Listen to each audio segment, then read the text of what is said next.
my last day for this month, and then I will be back on the first Sunday of August.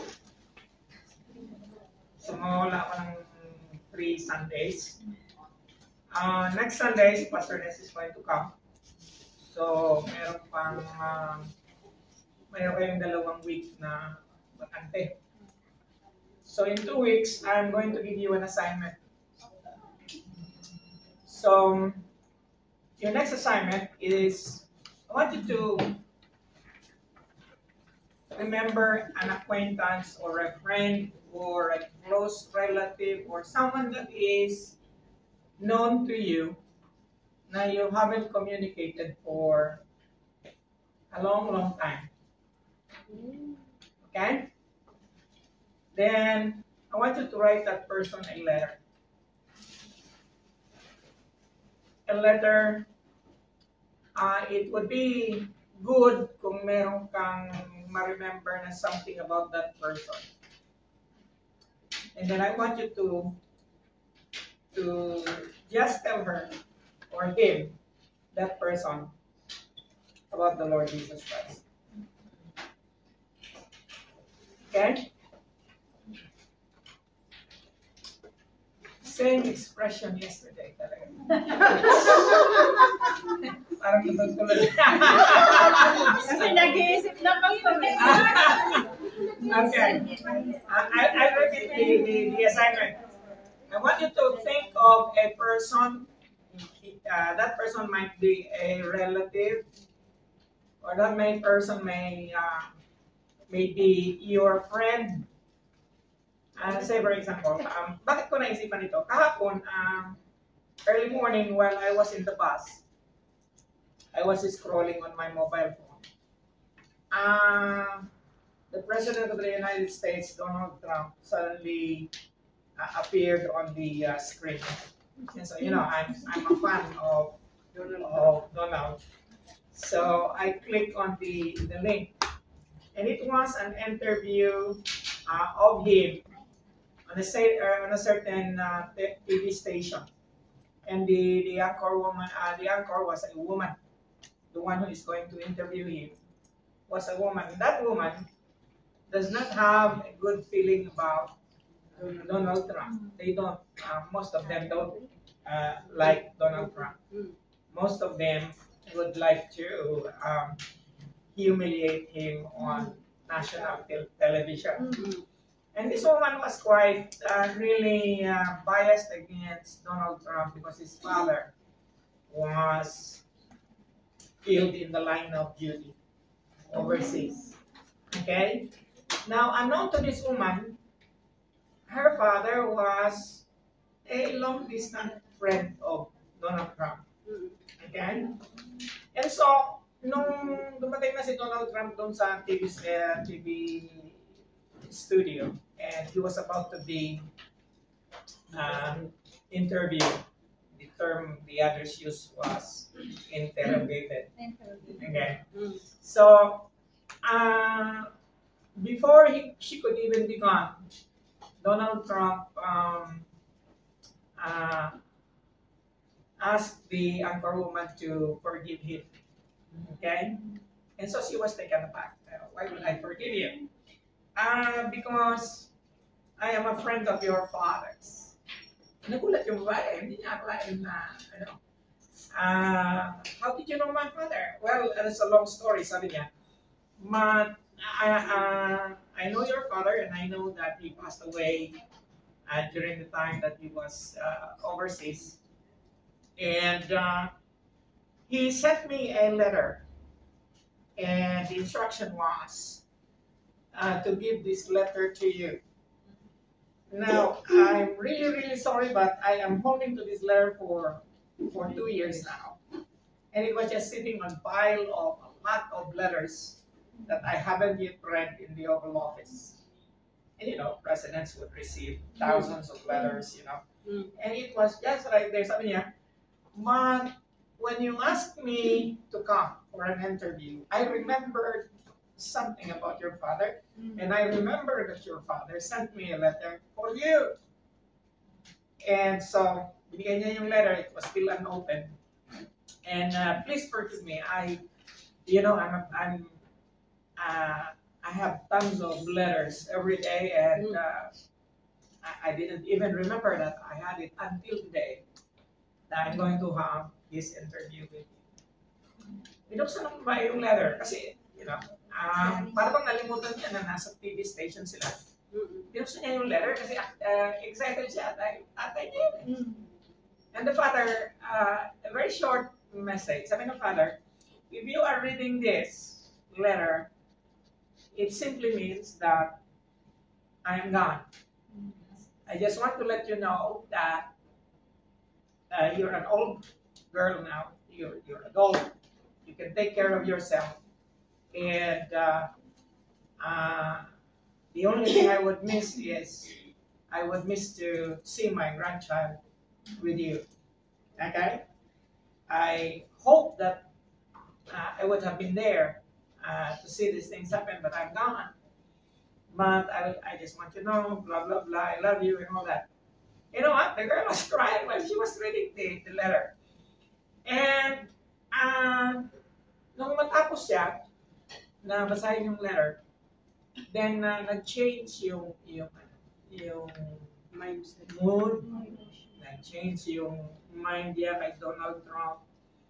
And that day, instead of discussing national issues, they discussed about human reality of war. And, sa madaling salita, maganda yung naging result ng interview. And it became a national sensation. Nagkaroon ng mataas na ratings. And the perception of that woman towards Donald Trump changed. Okay? So, when pagkatapos kong nabasa yun, nakarating na ako sa Chingy, I was thinking, there are a lot of people that we meet in our lives, just fleeting acquaintances, and some of them have done something beautiful in our lives in the past. I remembered my classmate. His name is Abe, and he's a guy. He's not a woman, but pangalan niya is si Edgar Pagdilaw. And he's not a very special guy. We grew up together, but he was my classmate in grade 6. But I cannot forget him. You know why? He is the guy, kasi meron kaming bully sa school when I was in grade 6. And that guy was bullying me all the time. Now, there was one day that guy was bullying me. And, my classmates were just laughing, but he was the only kid in grade 6 that stood before me and my bully and was ready to defend me. And because of that, I cannot forget him until today. And suddenly the Lord reminded me, you never wrote this guy. Why don't you write this guy and tell him about me? That is the result of your assignment. Okay? Pwede ba daw ex? Yeah, why not? Why not? Baka daw muling iba niyo. Now, this is not, when you write someone like that, in the same way that I am telling you when you wrote my testimony of salvation, okay, na do not be preachy. Okay? Do not use Christianized ano yan? Mga kaya nga mga certification, mga don't mention that. Just tell the person how it might be good if there is something worth appreciating that you remember about that person. And then tell that person, whether he's a guy or a woman, I just remembered you because I came to know someone special in my life. And I want to share him with you. Again, I wish you Jesus because he has been my what is it, just explain who Jesus is to you. And he has become my Lord, he has become my provider.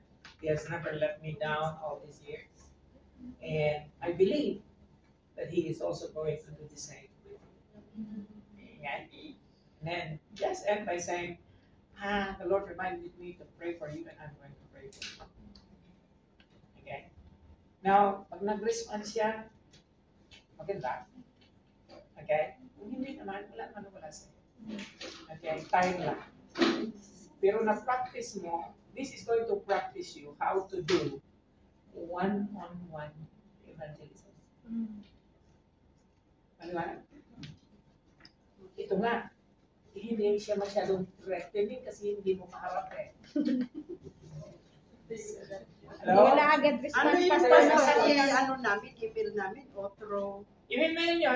You really have to do this. You have to ask for the address, Oh. mail it, but before you mail, photocopy it and give me a copy. That's your assignment. I want to read the letter. Oh. Email. Ha? I-email sa kanya or... Di, mail Mail. talaga. Post mail. Alam nyo, I'm still an old-fashioned person. Tumatanggap pa naman ng personal mail ang post office eh. Na palagi man, Pastor, mas gawin siguro si $1 lang bayad mo. kasi sulat Bili lang tayo ng stamp, yung stamp, mura tag Pag nag-reply, ibig pakitahin na kayo. Pag nag-reply, Oy, pag nag-reply, bahala ka na. Wala ka Wala na babasahin, akong alam hindi kung pa po. mag-reply siya o hindi. Basta na, Ang we go akin, hard. I want to see how you express yourself. Okay. I want to see how you are going to introduce the Lord Jesus Christ to someone. Hello? Yes po, copy. Okay? Now, that is due on the first Sunday I come back. Okay? Okay. Hello? Now, pag hindi ko kasi kayo pinush, hindi nyo gagawin ito. Ngayon, wala kang magagawa. Wala kang choice. So, Pastor, bago namin, Nakasalalay ang grade mo doon. picturean namin, Pastor. No. Send. Give me a Photocopy, or all the letter and the address. Pati yung stamp, pastor, na talagang nag-send. Nag-mail. Yeah. Para may proof. Kasi when you do things, alam niyo ba, halimbawa, yung ginawang testimony about your salvation. The more you relate that, the more napapolish siya. Okay? And by the way, you had a good testimony this morning. Si Nick. Okay? Sharp, short, and clear. So, hindi siya Christianized. Gumala kasi. Okay? Okay? And yeah, that was a fascinating word, gumala. The more you're exposed to doing things like that, the more you're going to try it to someone. Okay? Hello? When was the last time na may kinausap ka one-on-one about the Lord Jesus Christ? When was the last time? 19? 19 pa ba? Or Recently lang. 20? 20 years ago. Okay? So you see, you cannot even remember when was the last time you talked to someone about the Lord. And now I'm giving you an opportunity to do that to somebody. Ask the Lord, Lord, Sino ang gusto mo na padala ko ng letters assignment sa amin ni Pastor? Think about someone. Someone that yung meron kang connection. Katulad ng naisip ko nga yung classmate ko nung, bakit naisip ko siya? Kasi, friend ko siya sa Facebook. Yung friend ba na pag may pinost ka, magkaganon lang. Walang imig. Okay? Tapos pag birthday mo, happy birthday. Walang imo. Okay? Yung bang pag meron ka okasyon, maglalagay siya ng puso or thumbs up. Pero friend pa rin kayo, di ba? Ngayon, siguro kung ipapaalala ko sa kanya na the Lord reminded me, siguro sabi ko, Dear Abe, you might be surprised that I'm writing you a letter. I'm old-fashioned, you know? Sabi ko, of course, siguro hindi naman siguro English ang gamit ko. Baka mamaya sabihin niya, OA naman itong tama. So, natagalogin ko siya. Ngayon, sabi nga siguro, nagtataka ka, bakit sumulot ako sa iyo ngayon? Alam mo, matagal na tayo hindi nagkikita. Although friend tayo sa Facebook, ngayon ko lang naisipan na sulatan ka. Sinulatan kita dahil pinaalala ka sa akin ng Panginoon. Alam mo naman siguro, nakita mo sa aking timeline, pastor na ako ngayon, matagal na akong pastor. And dahil pastor ako, alam mo, malapit ako pa sa Panginoon. Kaya pinaalala ka niya sa akin. Hello? Ganon lang. Ganon. Yan ay yung introduction niya. Right? Pinaalala ka sa Panginoon. Naalala mo ba? Nung grade 6 pa tayo, meron tayong classmate na bully. Nalimutan ko ng pangalan kung sino siya. But anyway, isang araw, binubuli ako nung classmate natin na yun. Bigla kang umagit na sa amin. Ipinagtatanggol mo ako. Wow! You are my hero. Yan. Ika nga, di ba? And so, naalala ko yun at hindi ko alam kung bakit pinalasan ng mga gusto ko lang malaman mo na ipinapanalangin kita. Sana ay alam ko, nagtagumpay ka na, nakikita ko sa iyong timeline, magandang trabaho mo. Ngunit, ang buhay ng tao hindi lang sa pagiging matagumpay natin sa ating career. Darating ang panahon, ay magkakaroon din tayo ng pagkakataon na harapin siya sa ating kamatayan. Gusto ko lang na malaman mo, hindi mo pagsisisihan kung bibigyan mo siya ng panahon. Ay ginamit akong verse, wala. Na-i-communicate ko yung dapat ko i-communicate? Yes. Hello? Yes. Sa palagay mo, magiging maganda ang dating sa kanya, no? Yes. I believe so. Napakos pa siya. Okay? Same thing. I want you to do exactly that. Gulat talaga yung makareceive. Surprise talaga sa kanya. And, it would be best if it is, para sa inyo, siguro, female, a girlfriend of yours. Kasi baka pagka lalaki tapos may asawa siya, kakagulo pa yung mag-asawa. Dahil makaka-receive siya ng letter na nag-iisip. Diba? Secret letter pala. How about pwede email yung send ng letter? Pwede naman siguro.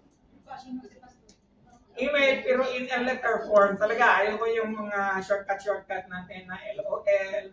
Oh, yung mga Okay.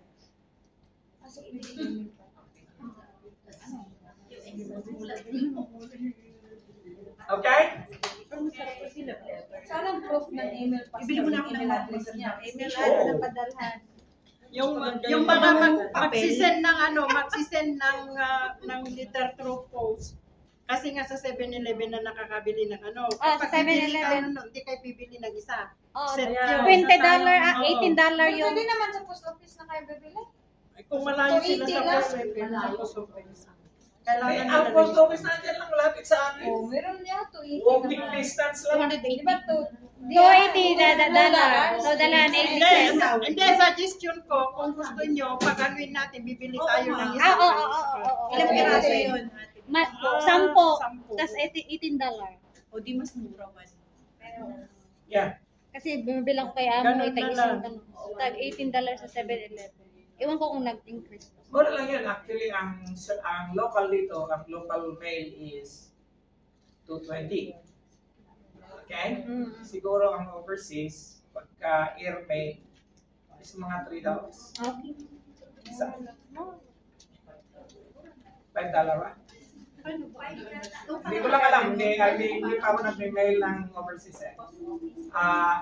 Although every month nag-mail ako ng government requirement natin, 220.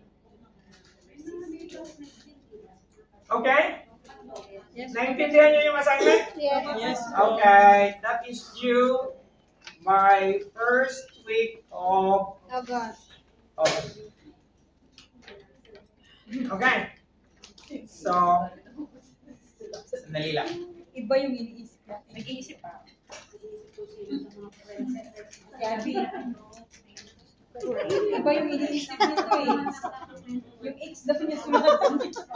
Yung ex ko nung high school kaya sila. High school nga. Tapos nakasawa na pala. Ay, napamamalitan pala nun, magkabalikan sila.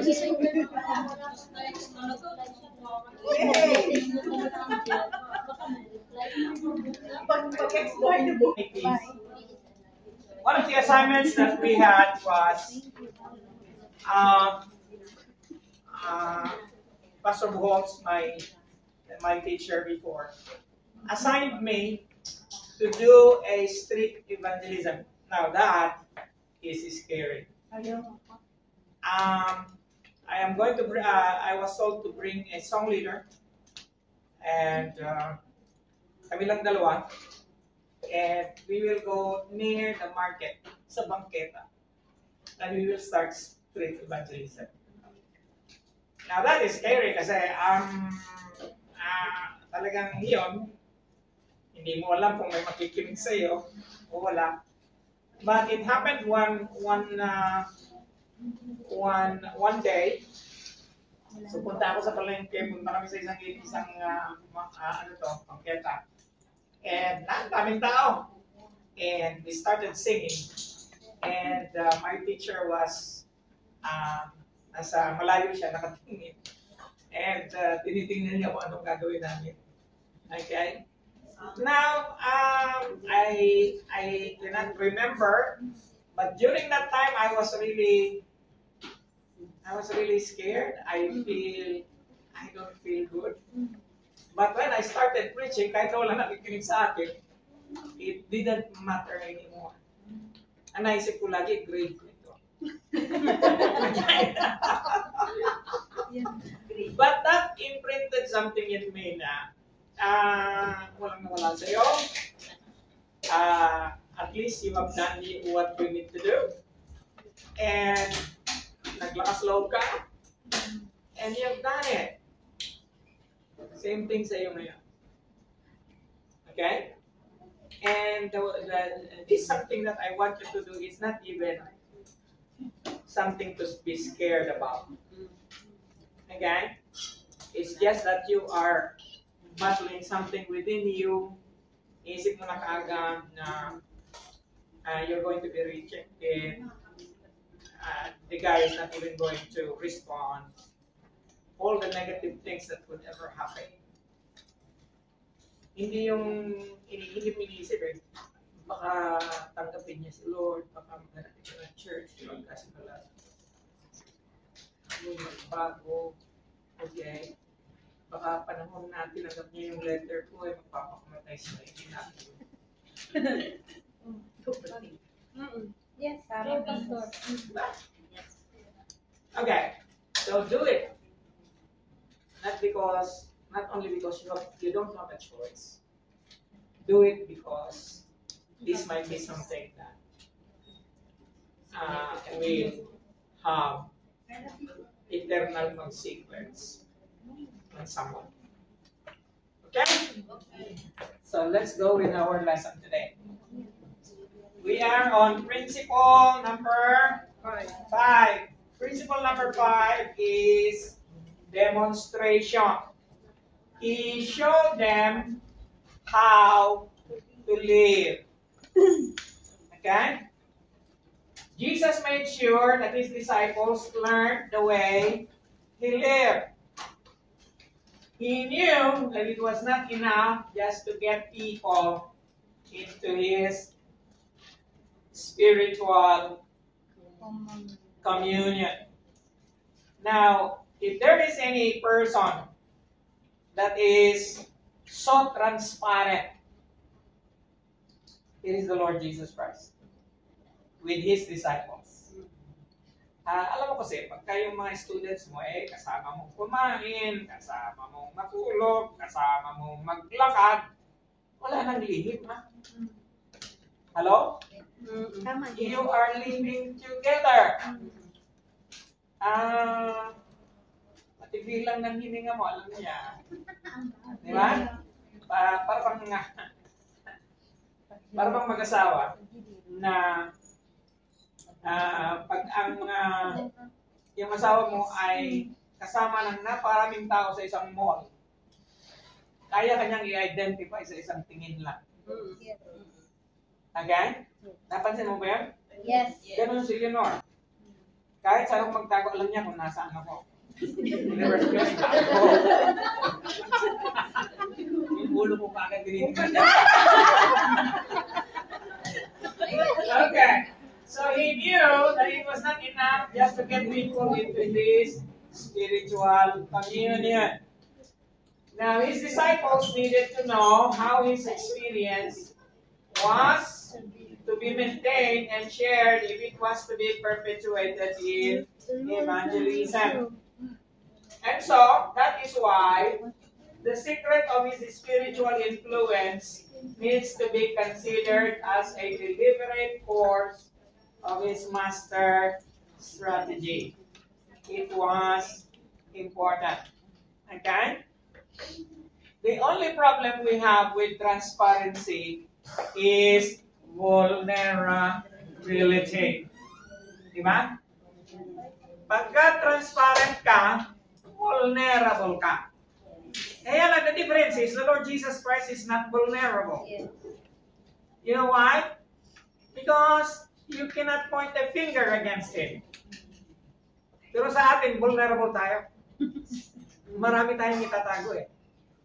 Ayaw na natin na malaman ng iba na hindi close sa atin kung ano yung ating private life. Sabi nga ng iba, we all have our demons. Okay? Napaka-ano naman. And yet, somehow it is true.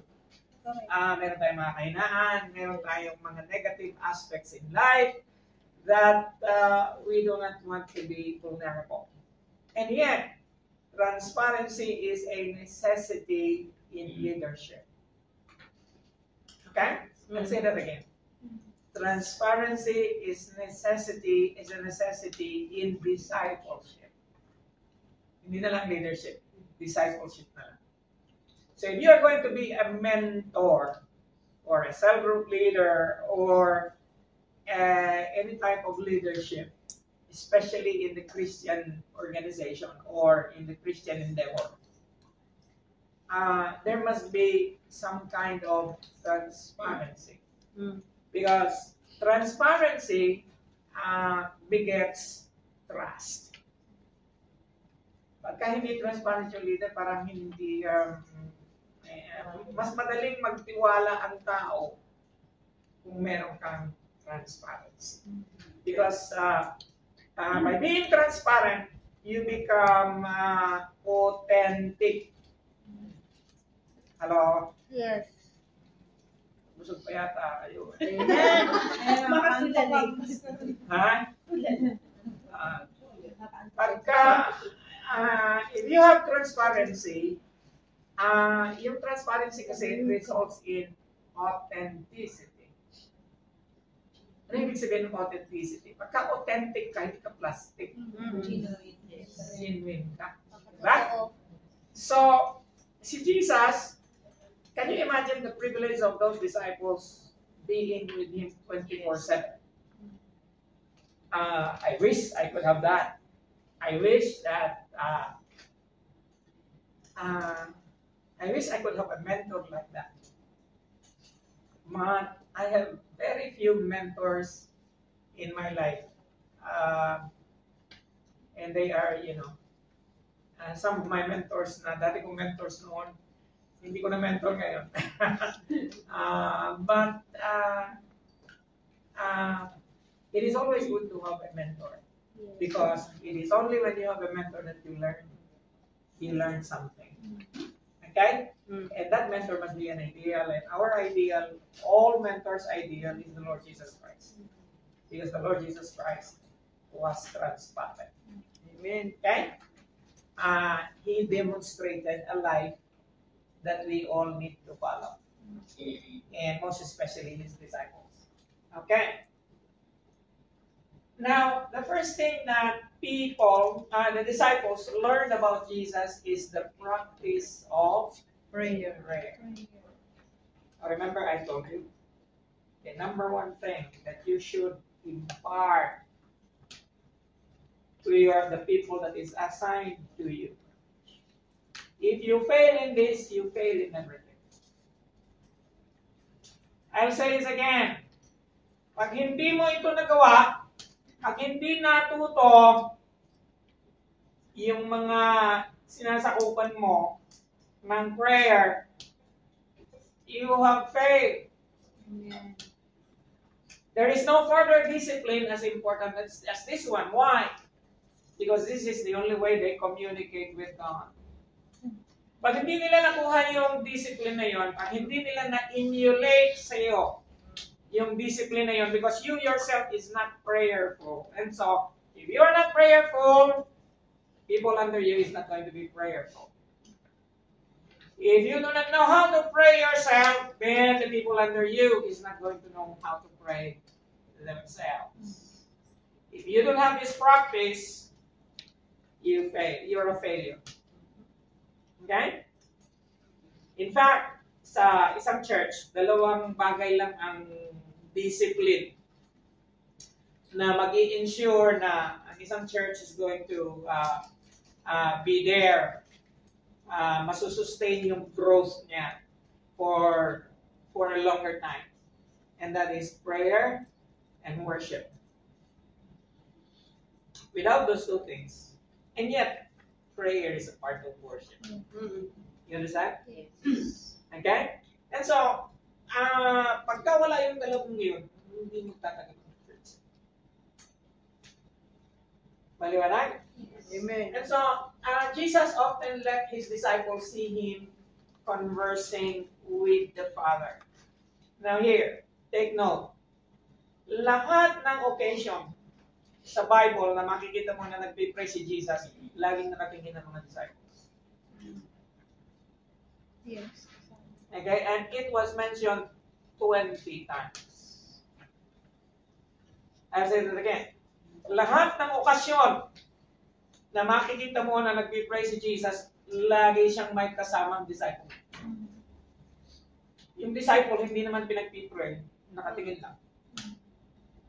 Okay? Alala niyo yung sa Gethsemane, kasama niya si Peter, James, and John. Hindi naman siya, personal naman nagpipray si Lord, a stone throw away. But Peter, James, and John was there. Kaya lang pagbalik niya, natutulog na. Natulog. Kanya, hindi ba kayo makaintay na kahit isang oras sa akin habang ako'y nananalangin? So gusto niya, na narinig mo at nakikita mo yung prayer life. Maliwanag? Amen. Okay.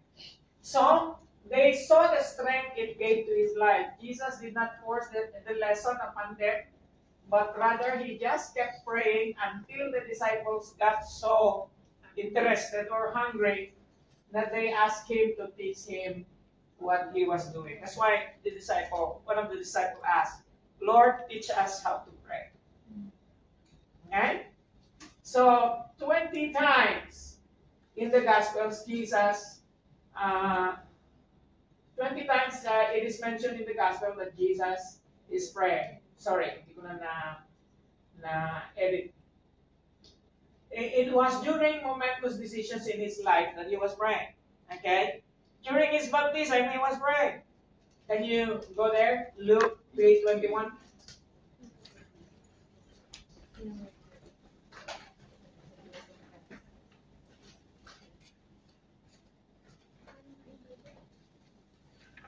Luke 3:21. We will start from Sally.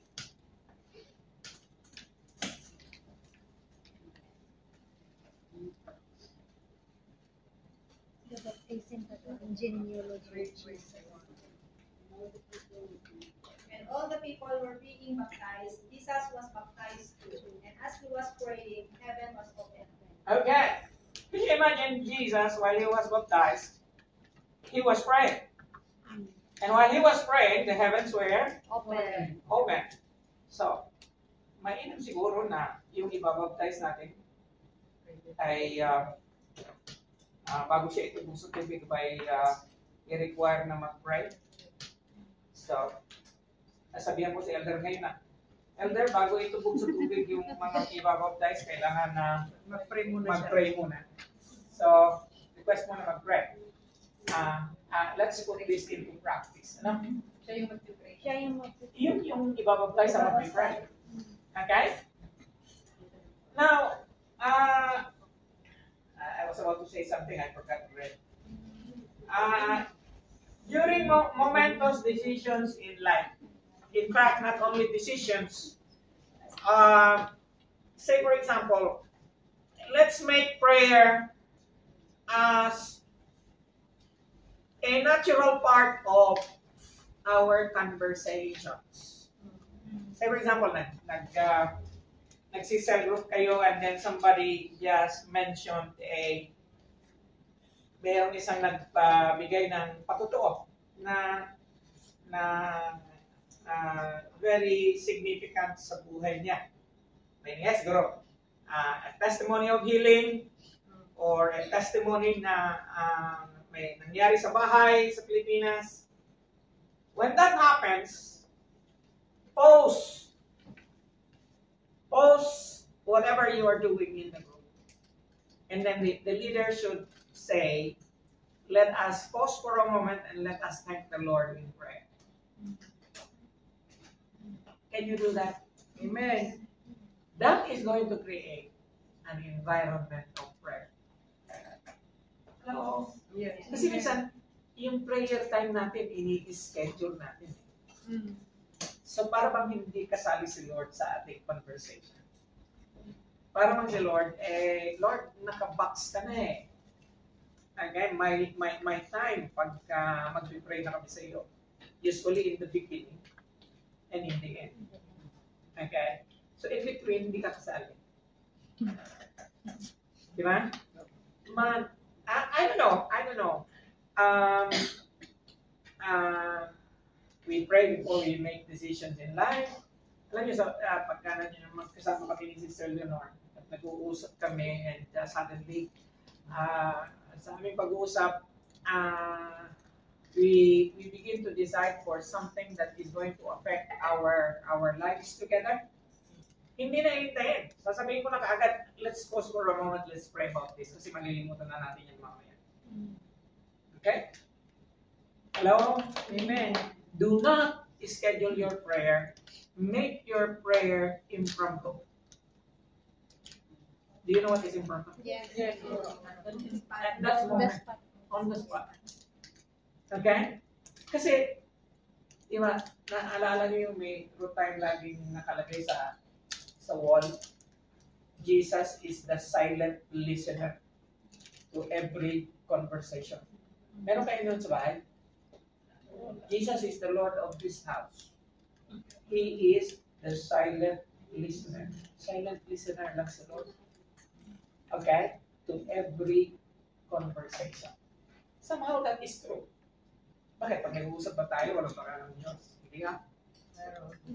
And lalo na pagka may mga pagkakataon, sinasabi ko sa kanya na lalo na pagka nagagalit siya sa akin, and then medyo nagiging heated na yung discussion namin. Pinaalalahanin ko siya talaga. Hindi ko muna titigil si Lord. May CCTV. May CCTV. May kakampi. So, lagi ko siya pinaalala. Teka muna. Nakikinig si Lord. Tapos masasamahan mo niya sa akin. Somehow he believes it's true. And yet, para pang-iinis siya sa akin na ginagawa mo lang excuse si Lord. Anyway, Jesus prayed during momentous decision in his life, first in his baptism, when he was selecting the 12. Luke 6:12. 6:12. Luke 6:12. On those days, Jesus went out to the mountainside to pray and spend the night. Louder. On those days, Jesus went out to mountainside to pray and he spent the night praying to God. Okay? So that was before he chose the 12. He was in prayer. The 12 Okay. apostles, honey, the 12 apostles. At the time of the transfiguration, he was praying. Luke 9:29. Luke 9:29, as he was praying, the appearance of his face changed, and his clothes became as bright as flash of lightning. Okay? Can you imagine that? Na panaranasan yun. Ano kaya meron tayong prayer meeting dito and then somebody's praying and then suddenly, nagliwanag. Okay? But Jesus was praying before the transfiguration happened. During the Last Supper, next reader. Matthew 26, verse 27. Then he took the cup, he gave thanks and offered it to them, saying, "Drink from it, all of you." Amen. Okay. Hindi naman na-mention ng prayer, but of course, most especially in Gethsemane, we know that already.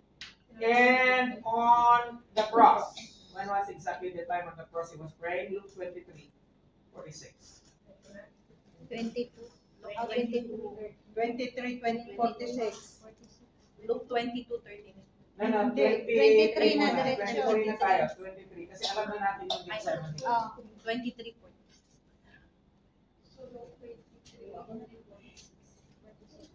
When all the people. The death of Jesus. The death of Jesus. Jesus.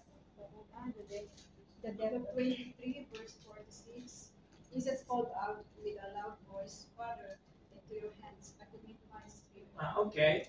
So when he called out, Father, into your hands I commit my spirit. When So he said this, he breathed. that is a prayer. Because basically, the definition of prayer is talking to God. Yes. When you talk to God, when your statement is addressed to the person of God, that is prayer. Okay?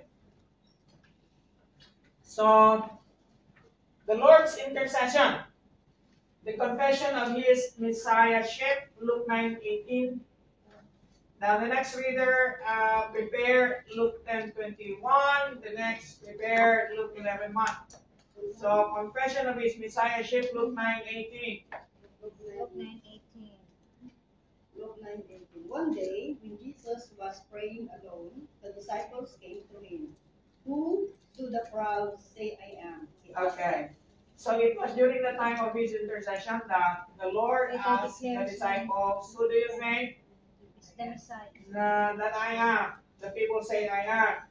Okay, that is when Peter confessed, you are the Christ, Son of the living God. Reports of evangelism. Luke Luke 10:21. At that time, Jesus, full of joy through the Holy Spirit, said, "I praise you, Father, Lord of heaven and earth, because you have hidden these things from the wise and learned and revealed them to little children. Yes, Father, for this is what you were pleased to do.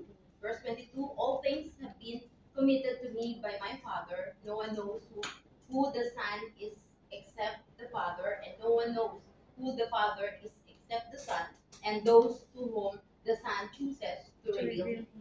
Okay, that was during the time when those who were sent to evangelize came back and said, even the demons are subject to us in your name. Is that the one?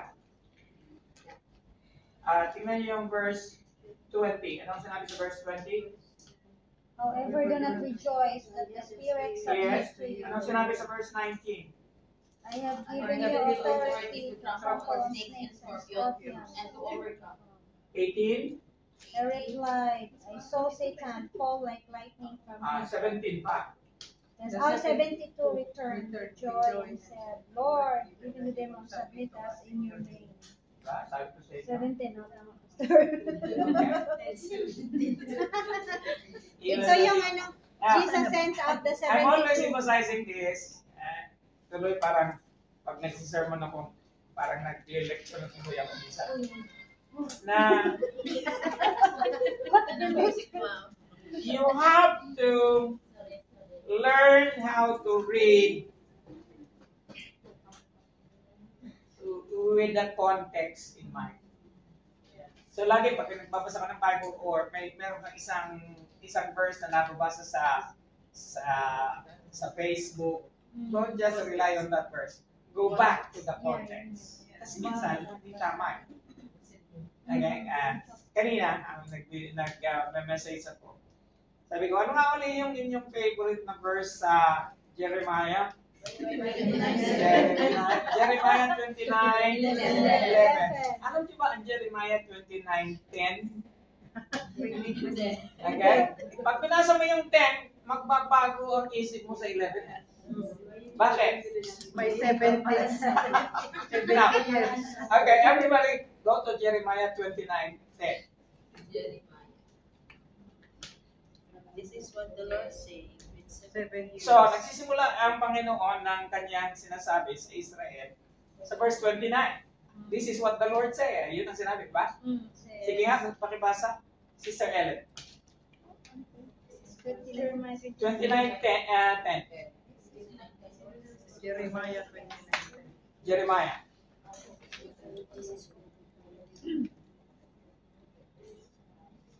This is what the Lord says when This is what the Lord says. When 70 years are completed for Babylon, I will come to you and fulfill my promise to bring you back to this place. Okay. So, ilang taon daw bago ma-fulfill yung promise? 70 years. Ano yung promise? Yun yung verse 11.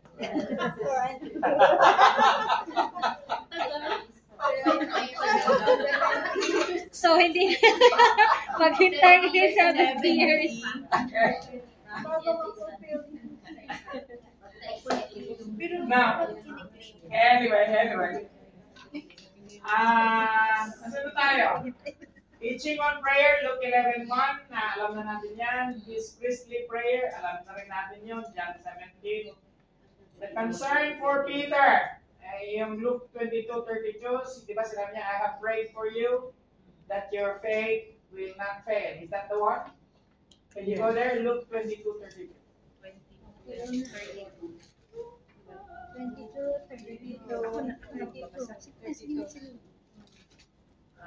Luke 22:32. But I have prayed for you, Simon, that your faith may not fail. Okay. And when you have turned back, strengthen your brothers. Okay. So here is the Lord interceding for Peter, and he was telling him right at his face, I have prayed for you that your faith will not fail. With the two disciples in Emmaus, of course, they went to their homes and break bread, and he prayed. In the exercise of his power, Mark 1:35, of course, feeding the 5,000, he prayed. Feeding the 4,000 again, he prayed. And the miracle took place. Healing the deaf mute, of course. And raising Lazarus, of course, he conversed with Yes. God. Sabi niya, I thank you, Lord, that you always hear me. But I'm doing this for the sake of these people. Looking at the multitudes, Luke 5:16. This, ano yung Luke 5:16? Luke 5:16. Next reader. 16. Si Matthew, Luke 5. And then discussion with the Greeks, John 12:27. Next reader. Luke 5:16. But Jesus often withdrew to lonely places and prayed. Okay. So Jesus always withdrew through lonely places and Pray. prayed. Discussion with the Greeks, John 12:27. John 12, verse 27. Now my heart is troubled, and what shall I say? Father, save me from this hour. No, it was for this very reason I came to this hour. Okay. So it was for this very reason that I came for this hour of crucifixion. After sending away the 5,000, blessing the children, and most especially at the cross. Not the cross, he prayed a few prayers there. Father, forgive them, for they do not know what they are doing. He illustrated what he meant by repeating before them a model prayer. Jesus did not take this for granted, but whatever it took, he was determined to get this lesson across. He emphasized the life of prayer again and again With his with his disciples. It was an indispensable part of their Training. which in turn they would have to transmit to others.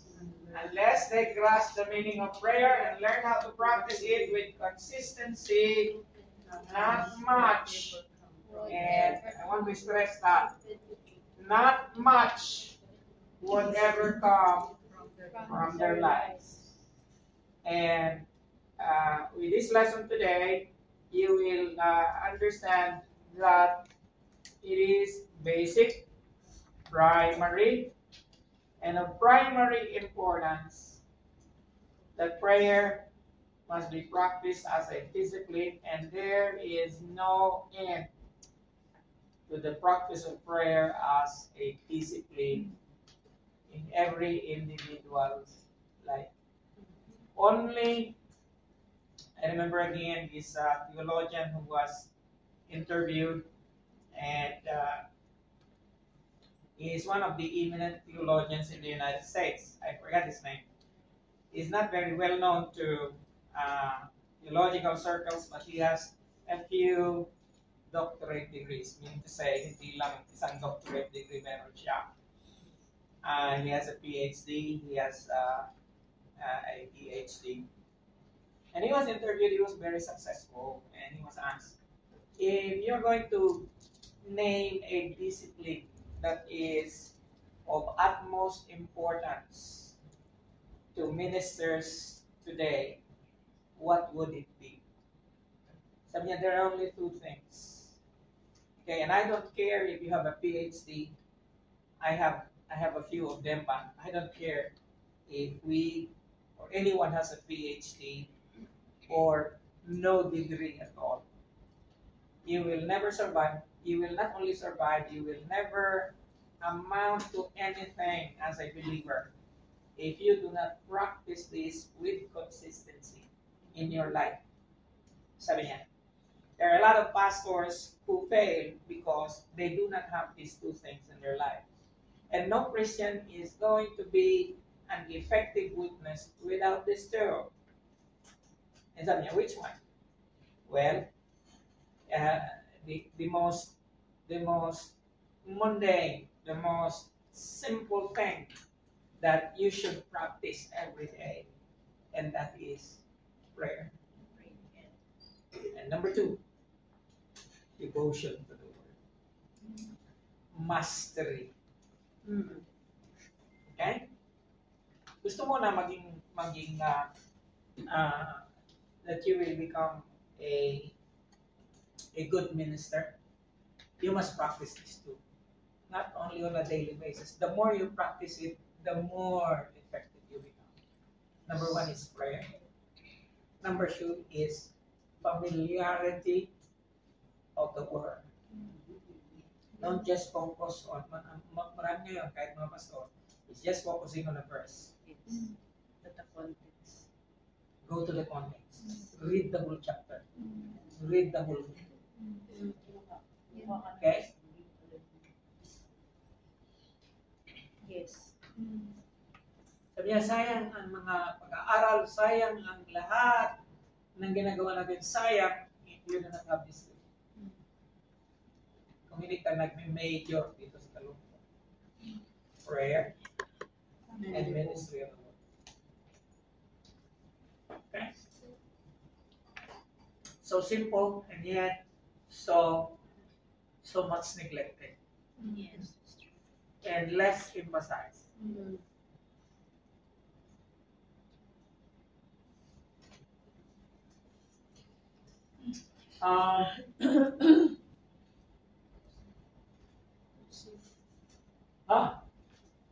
Ang pangalawa, you share scripture.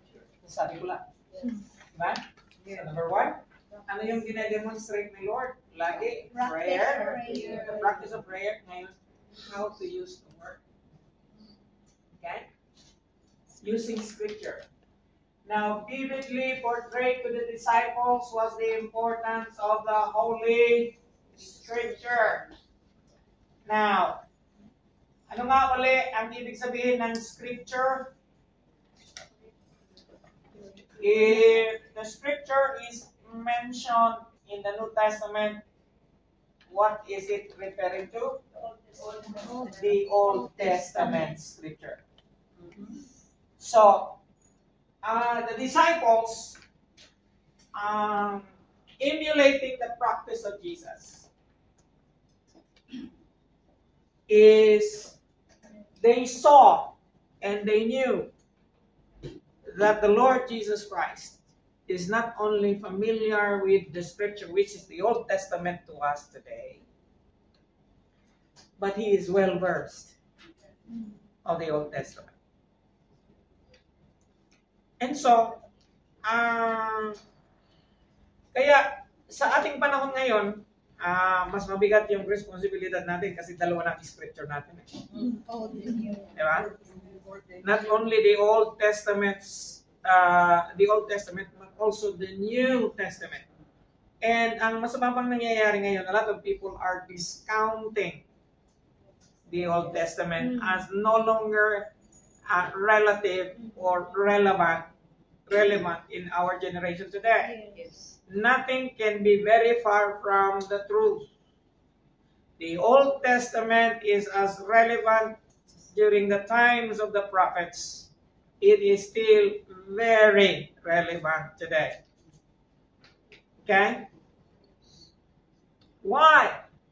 Because Jesus himself said that the Old Testament bear witness of me. Okay? Kaya, hindi mo siya pwedeng i-discount. Okay? Because the Old Testament bears witness of the existence, the life, the personality, the ministry of the Lord Jesus Christ. Okay? Kanya nga lang, pag binasa mo siya, and this is the most interesting part. The Jews, even today, cannot see Jesus in the Old Testament. Again, minsan namamangha sila na, kasi nga, sa Israel ngayon, wala namang Bible na katulad ng Bible niyo eh. Ang Bible nila, Old Testament lang. So ang Bible nila, from Genesis hanggang Malakay lang. Until today. Yes, until today. Yeah. So saan ang galing? Yung mga Christians, yes. Complete yung Bible nila, yes. Pero hindi nila, they do not believe in the Lord Jesus Christ. Why are they going to include the Old and New Testament? Kaya nga, kaya hindi ba sila naniwala? They are in their Tanakh. You know what the Tanakh is? That is the Old Testament. Which they call the Torah. Okay? Five Moses. And so, pag bibili ka ng Bible sa hindi ka pa makabili kasi tatanong nila, ikaw ba rapay o bakit ka bibili ng tanong? Okay, and to them, this is very, very precious. This is the holy word of God. Hindi katulad ng marami sa atin kung saan iniiwan ang Bible pagka-Sunday.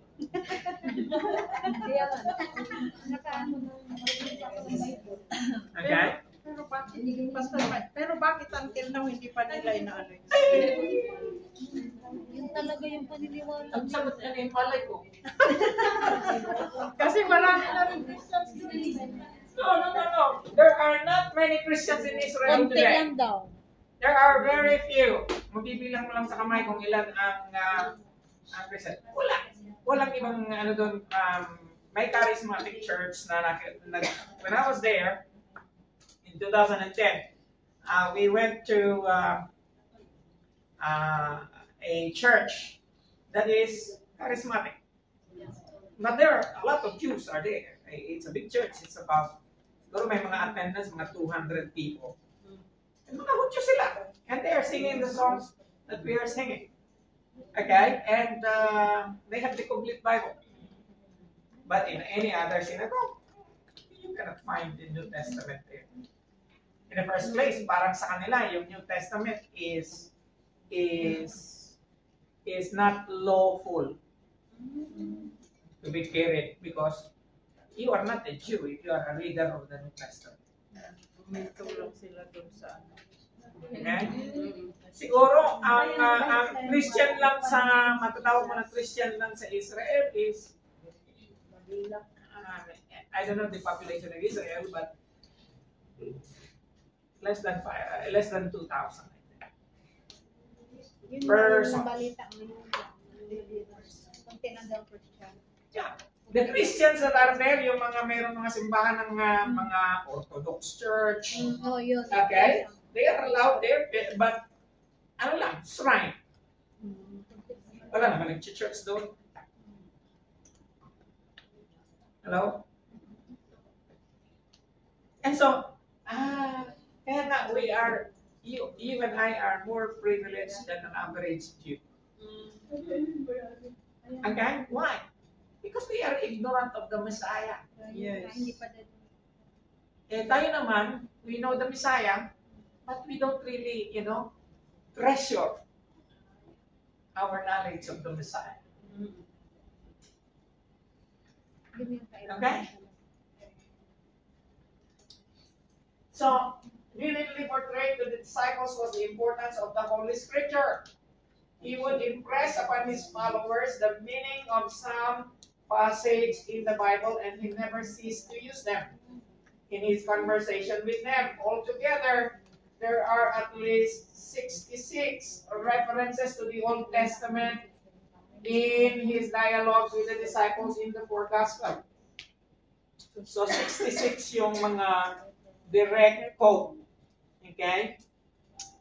Can you remember some quotes of Jesus about the Old Testament? Hear, O Israel, the Lord your God is one God. Yeah, that is quoted in the Gospel. There is no sign that is going to be given you except the sign of Jonah. Because Jonah was 3 days in the whale, in the same way that the Son of Man is going to be 3 days and 3 nights under the earth. Okay. Those are the things that are being mentioned there.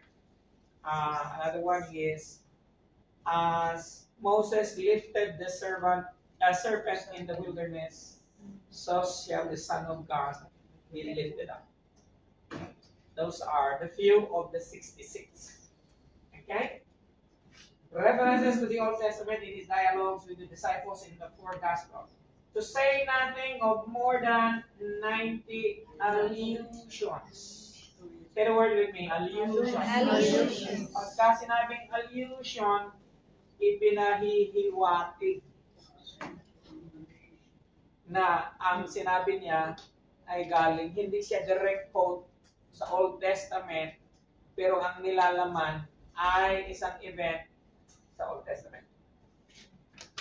Okay? So, imagine that, 66 references, direct quote, and 90 allusions to it in his speaking with others. In fact, you will never, if there is no Old Testament, it will greatly affect our understanding of the New. Yes. Wala man tayong base. I'll say that again. Pagka hindi mo alam ang Old Testament, lagi kang sablay sa interpretation ng New. Okay, bakit? Kasi si Apostol Pablo sasabihin, you are no longer under the law, but under grace. Ano pinatutungkulan niya ng batas? Old Testament. Ngayon, kung hindi mo alam ang Old Testament, di, paano mo interpret yun? Yung bang sinabi ni Apostol Pablo na batas, hindi ka nga nasa sa ilalim ng batas, buong batas ba yun ng Old Testament or some? Some. Yun ang malaking debate ngayon kasi marami ang nagsasabi na iyon ay kabuuan ng Old Testament. Now, alam natin na maraming Old Testament commandments na ipinatutupad pa rin sa New. And yet, merong nag-i-insist, hindi, wala na talaga. Okay?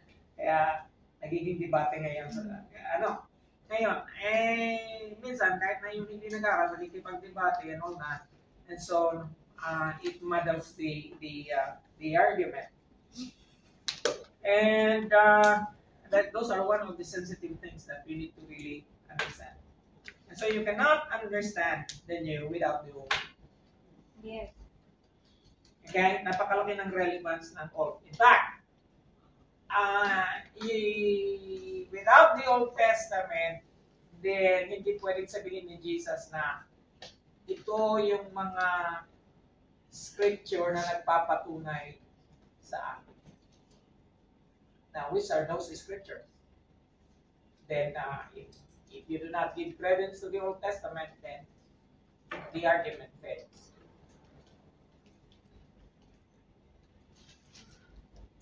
There was no confusion about their credibility. He knew that they were inspired by the Holy Spirit.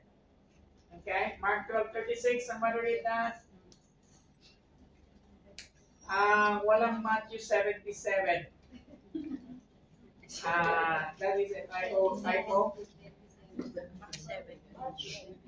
Hindi rin siya Matthew 7 eh. O baka 17. 1746. 43. Pakinggan nga. Sige, Mark 12:36 muna tayo. Mark 12, verse 36. David himself, speaking by the Holy Spirit, declared, "The Lord said to my Lord, sit at my right hand until I put your enemies under your feet." Okay. David himself speaking by the Holy Spirit. Now, si Jesus mismo ang nagsabi na si David daw nangungusap na habang kinakasihan ng banal na Espiritu na sinasabi niya, "The Lord said to my Lord." Pag i-translate natin siya sa Greek, "My Kurios said to my Kurios." Now, Kurios is Lord, which is a deity. Okay? Ang Diyos, sinabi sa aking Diyos. Baka 27. So, dalawang Diyos na yun. Diba? "Sit thou at my right hand until I make your foes your footstool."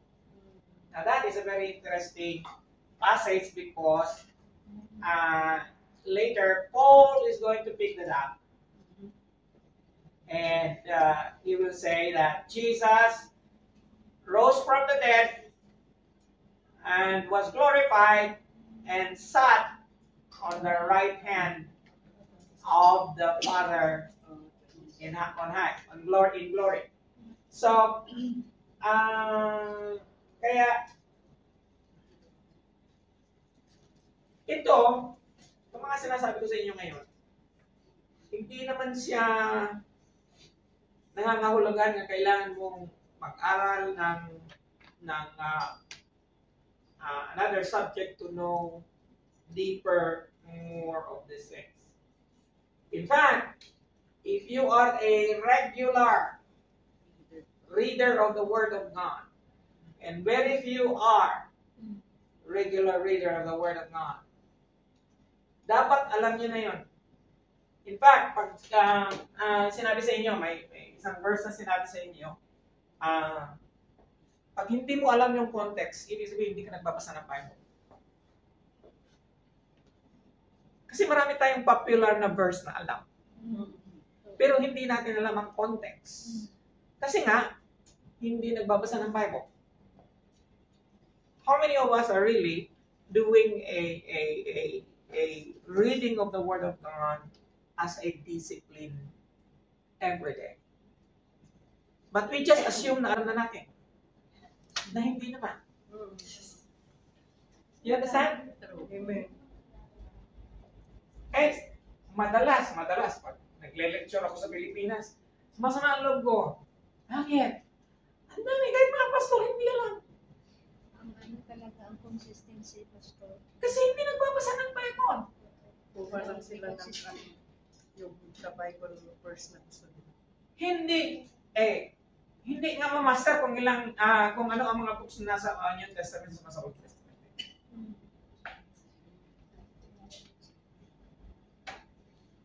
And yet, this is something that we really need to understand. Kaya kahit na mag-graduate ka sa BBC, hindi ka nag-aaral sa ng Panginoon, self-study. Yes. Kasi it takes time to master all these things. Yes. Takes time. Kung hindi ka nagbabasa, hindi mo alam kung ano kasunod. Di ba? Now, hindi ko iniisip na alam lagi ang kasunod ng isang event, okay? Pagkatapos ng event nito, ano susunod na event? Hindi ko inaasahan yun. Pag may na-mention na verse, ito yung panahon na ganito na ganito. Dapat na meron kang idea. What is the context of that particular verse? Right? Amen. Okay, dalawa lang ang kailangan niya. Prayer. Devotion. And mastery of the word. Amen? Kasi kung may prayer time ka, may intimacy with God ka. And that is where you get the power. Pag may mastery of the word ka, hindi ka kukulangin ng sasabihin. Yes. Hello? Yes. Madaming kwento. Yan pa isa. Minsan ang ating exposition of the word, napapalitan ng idiomat, mga idioms, or yung mga kwento. Kasi hindi natin alam. Nangangapa. Okay? So, ano yung binasa natin? Forget about, nahanap niyo ba yung Matthew 27? Ang alam ko niyan, Wala. Matthew 27:43. Okay, can you read Matthew 27:43? Maki-change na sa inyong notes. Matthew 27 verse 43. He trusts in God. Let God rescue him now if he wants him. For he said, I am the Son of God. Okay? Yun na po. Yun na? Parang hindi pa rin eh. Anyway, for him, it is the word of God. John 10:35. John 10:35. If he called them gods, to whom the word of God came, and scripture cannot be set aside. Okay? They call him gods, and the word of God Cannot be set aside. Anyway, Matthew 5:6. Matthew 5:6. Blessed are those who hunger and thirst for righteousness, for they will be filled. For they will be filled. Matthew 5. Matthew 5:6. Parang ano din yan, very strange na verse yan na nandyan. Anyway, can you cross that out, Matthew 5:6? Luke 8:12. Luke 12. To those along the path are the ones who hear, and then the devil comes and takes away the words of their hearts, so that they may not believe and be saved. Okay, so the seed there is the word of God. They were his own word. He interpreted. E.g., you know why you find the word E.g., the letters E.g. there? Example, but in Latin it is exempli gratia. Kaya siya E.g. Oh, yan pala, E.g. Exempli, doon natin kinuha yung example. Okay. So, but the meaning of E.g. is simply gratia. Matthew 5:21. Matthew 5:21. You have heard that it was said to the people long ago, you shall not murder, and anyone who murder will be subject to judgment. 22. But I tell you that anyone who is angry with a brother or sister will be subject to judgment. Again, anyone who says to a brother or sister, Raka, is answerable to the court, and anyone who says, you fool, will be in danger of the fire of hell. 27. 27. You have heard that it was said, you shall not commit adultery. 28. But I tell you that anyone who looks at a woman lustfully has already committed adultery with her in his heart. Okay, there are a lot of sayings about the Lord concerning this. Now, look here. The Lord Jesus Christ mentions a passage in the Old Testament. You have heard that it was said, and he is going to quote a particular passage, particularly probably the book of Leviticus. Kasi sundry laws. Okay?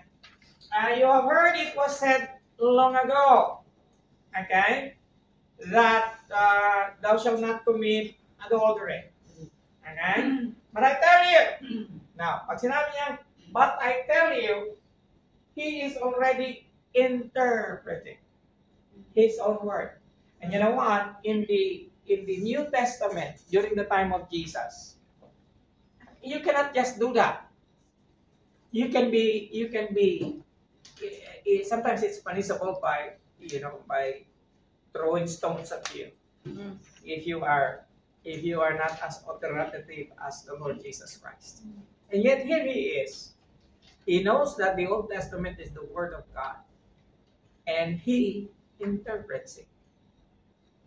Okay? Validating his claim that he is the Son of God.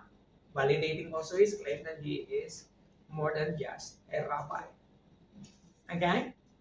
Kasi no one during those days can change the wording of the scripture. But here is Jesus saying, you have heard it long ago. Okay? But I tell you this time. Okay? So he meaning to say, he improves upon what has been said in the Old Testament. Now the Jew, an average Jew, they revere the Torah as really the Word of God. And it's very precious to them. In fact, pagka isinusulat nila yung pangalan ng Diyos, hindi nila kinukomplete hanggang ngayon. Napansin nyo ba? Ang spelling nila ng G is G, tapos slash D. Ayaw nila ma-mention yung word ng God. Because to them, the name of God is holy. No man should ever mention it. Kung sana yung kanilang pag-reverence, ganoon din ang pag-reverence natin ngayon, ano? Kaya baliktad. Kung sana din, kilala niya na si Jesus. Kaya tingnan niyo, pagka ang Hudyo, dalawang bagay na sinasabi ko sa inyo. Pag na-convert ang isang Hudyo, ay talagang doon mo makikita yung tunay na Kristiyano. Pag nakilala niya si Jesus. Because he is going to revere Jesus the way he reveres God, the God of the Old Testament. Same thing with the Muslim. Oh yes, mga dami. Pagka isang Muslim ay na-convert. Kung gaano sila ka-radical ngayon sa kanilang Diyos, ganun din sila magiging ka-radical kay Jesus. Okay? Pero tayong mga Kristiyano, paisig sila. Grabe yung mga testimony sa mga na-convert talaga sila. Those why lang. Parang wala lang. Okay na. Okay lang. Kasi ang Now, Muslim parang Old Testament din. He declares, "These are they which bear witness of me." And he said that in John chapter 5, 39. Can you see the background of that? Tapos na rin. Balik. John 5:39. Kasi hindi pa siya nakabasa. Sige na, ikaw na. John 5:39, you have studied the scriptures diligently because you think that in them you have eternal life. These are the very scriptures that testify about me. Okay. You study the scripture because you think that it is going to give you eternal life. Now, I want you to see how Jesus worded it. You study the scripture because you think, and he was referring to the Jews. Kayong mga Hudyo, masyado kayong nag-aaral ng scripture kasi akala ninyo yun ang makapagliligtas sa inyo. Okay? Now, and sabi niya, these are the very scriptures that bear witness of me. Okay? Parang mas nasabi niya na, ang napakatilid natin yung mag-study ng scripture, ala namang kabuluhan. Bakit?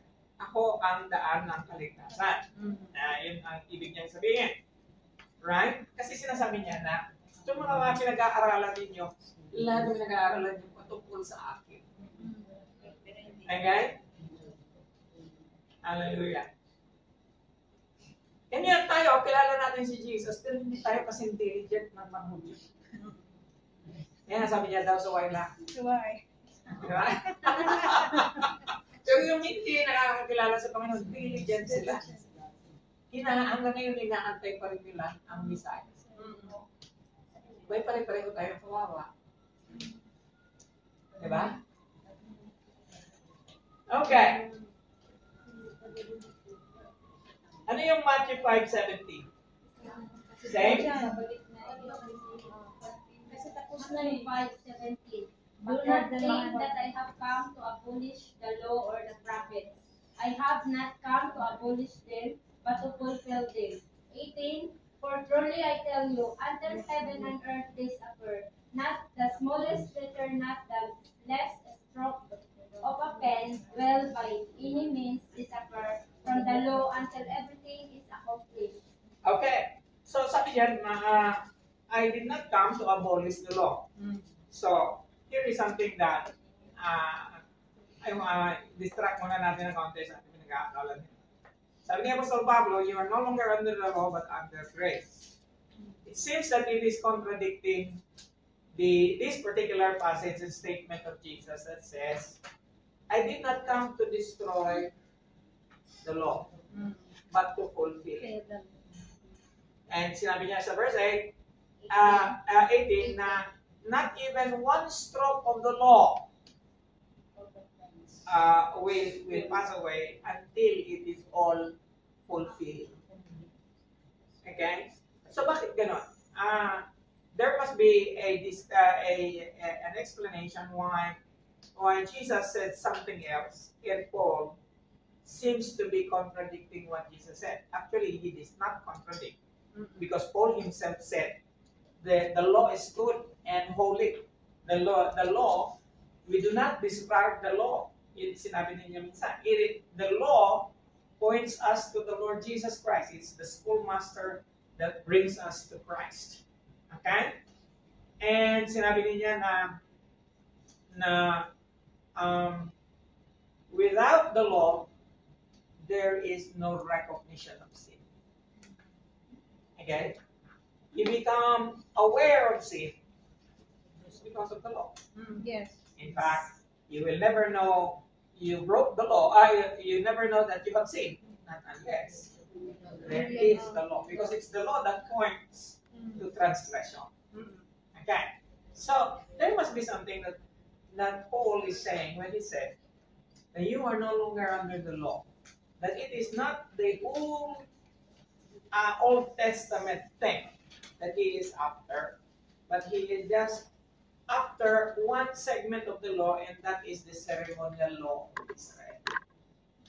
Kasi nga, si Lord Jesus, pinulfill na niya yung batas sa Israel na magdadala ka ng hayop, pambayad ng kasalanan mo. Siya na yun. Wala na rin pare ngayon kasi siya na rin yun. Wala nang pag-aalay ngayon kasi siya na yun. That is the one that is abolished. Okay? But there are still parts of the law. Well, of course, the dietary law is also cancelled. Hindi ka nagkakasala pag kumain ka ng baboy. Hindi ka nagkakasala pag kumain ka ng crab. Okay? Pero hanggang ngayon, mga Hudyo sa, hindi pa rin sila kumakain. Okay? At sa Adventist. You know, there's a reason behind bakit pinagbawal ng Panginoon yung mga bagay niya noong unang panahon. Why? Kasi noong unang panahon, wala pang refrigerator. Okay? Ano pinagaman ng refrigerator, Pastor? Kasi ano? Kasi pagka wala pang refrigerator, hindi mo siya mag-preserve. Kaya sabi niya, huwag kayong kakain dito kasi hindi niya mag-preserve yun. Magbubulong. Okay? Something like that. Bakit uncircumcision is no longer valid in our time? It is still a choice. Kasi may purpose si Lord, hindi lang spiritual. Kung bakit inano niya, legislate niya ang circumcision. Yes. It's for hygienic and medical purposes during the time of Israel. Okay? And then another thing is it is for identity. Okay? Kasi nung unang panahon yun, mga Israel lang ang tuloy. Lahat ng neighboring countries support.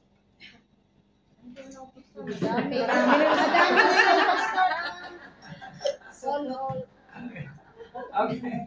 Anyway. And then he said, frequently called attention to the fact he fully knew, okay, that his life was the fulfillment of the Old Testament. Kaya nga, Matthew is,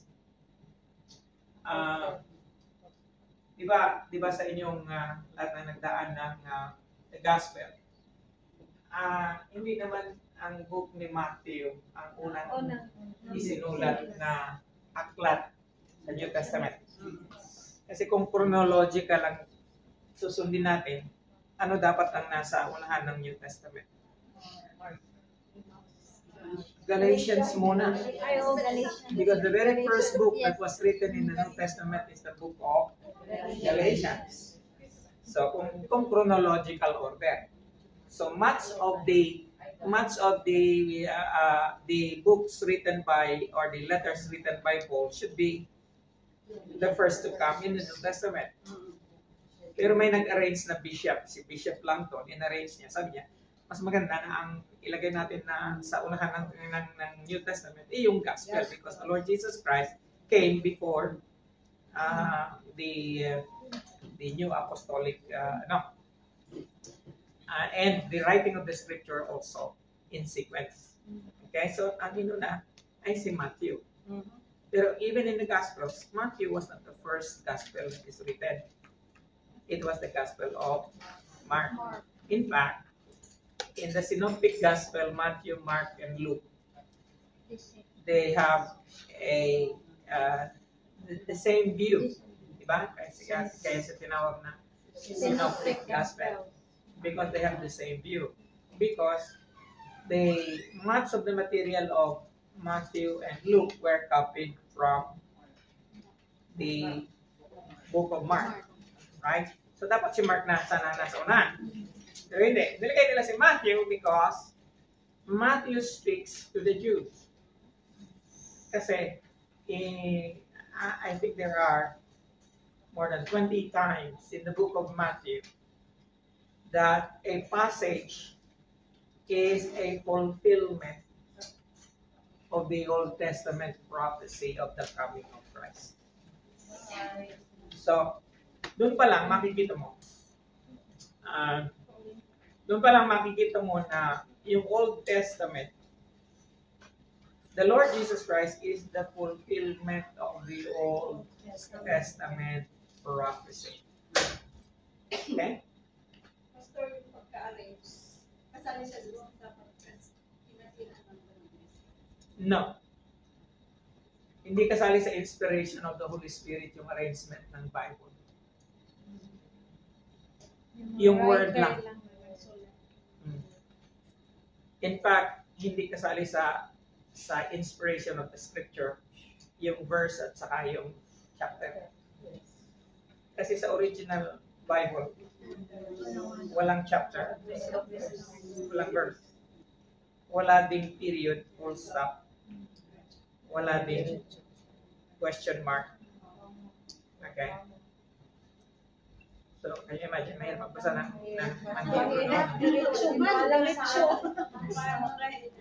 But, you know, the Jews knew. Okay? And only the Jews have preserved their language intact since the time of Abraham until now. It's still the same script. And that is thousands of years old. So, nasaan na tayo? Okay, Mark 14:49. Mark 14:49. Every day I was with you, teaching in the temple courts, and you did not arrest me. But the scripture must be fulfilled. Okay. But the scripture must be fulfilled. Luke 4:21.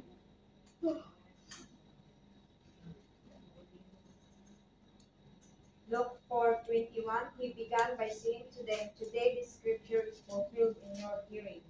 Okay. You know why Jesus was diba matapos niyang sabihin ito, babatuhin siya ng mga Hudyo? Because he was confessing himself that he was God. Okay? So ano yung binasa niya, di ba, pagdawas ng kanyang 40 days in the wilderness, right? He was tempted there. And after that, he went to the synagogue. A synagogue is just like a place where instructions are made concerning the Old Testament scripture, the Torah. Again, hanggang ngayon, meron yan sa Israel, yung synagogue. We visited a few of them when we were there. Now, another thing is this. Anyone that is privileged to read the scripture is somebody that is of a mature age, a Jew, and a consistent synagogue goer. Just like the Lord Jesus Christ. Member siya ng church na yun. So, nakatoka yata siyang pagkatapos ng kanyang 40-day fast, he was given the privilege of reading from the scripture. And I don't know if sinadya or it is by the appointment of the Holy Spirit that the passage of the scripture that he read was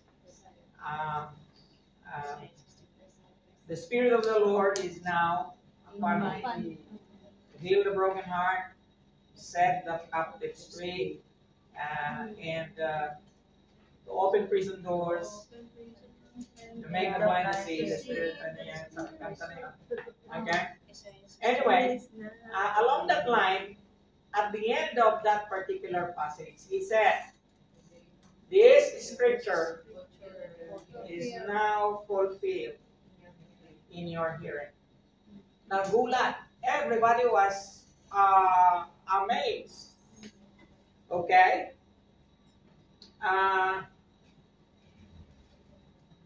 Parang bang sinasabi niya na ang nangungusap dito ay ako.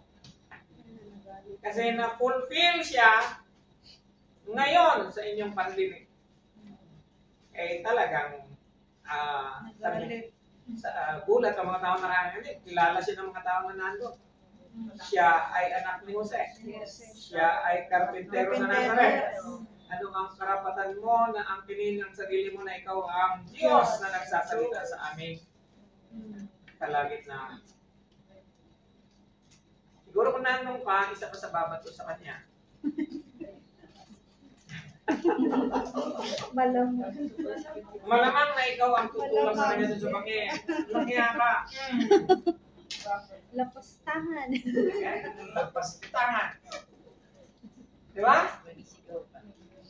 And that is the reason why, wow, if you begin to learn these things, you begin to be amazed of the Lord Jesus Christ. And one of the best things that can happen to you is when you discover things that others haven't discovered yet. Okay? And yun ay nangyayari lang, especially at the point of revelation. And I have experienced that in my own life, na there are insights na hindi ko pa napabasa sa iba, kanya lang I begin to understand na ganito pala pagka naiintindihan mo lahat yung context. Okay? And that's the reason why it is wonderful to study the Word of God. Now, ang mahirap sa atin kasi sa ating mga Pilipino, wala pa tayong theologian sa Pilipinas na nagsusulat ng original na mga theological treatises na pinag-aaralan ng mga Pilipino. Okay? Kasi lahat ng pinag-aaralan natin, Western thought. Okay? Lahat ng commentary na binabasa natin, sa Presuppost, may makikita ka pa Pilipino. Okay? Kahit sa TV ngayon, lahat ng mga evangelist na maririnig mo, mga puti. Kung hindi puti, itim pag yun. Okay? And kadalasan tayo mga Pilipino, bilit na bilit tayo minsan sa mga evangelist na, hindi ko naman nila lahat. Pero marami pa rin mga hindi tama ang doctrine. Hello? Kaya napapanahon na tayo rin ay magkaroon ng ating sarili sa sarili nating pananaw. Okay? Kasi minsan, akala natin lahat ng pananaw ng tubig tama. Hindi naman. Sila nga mismo nag-aaway-away. Okay? You understand?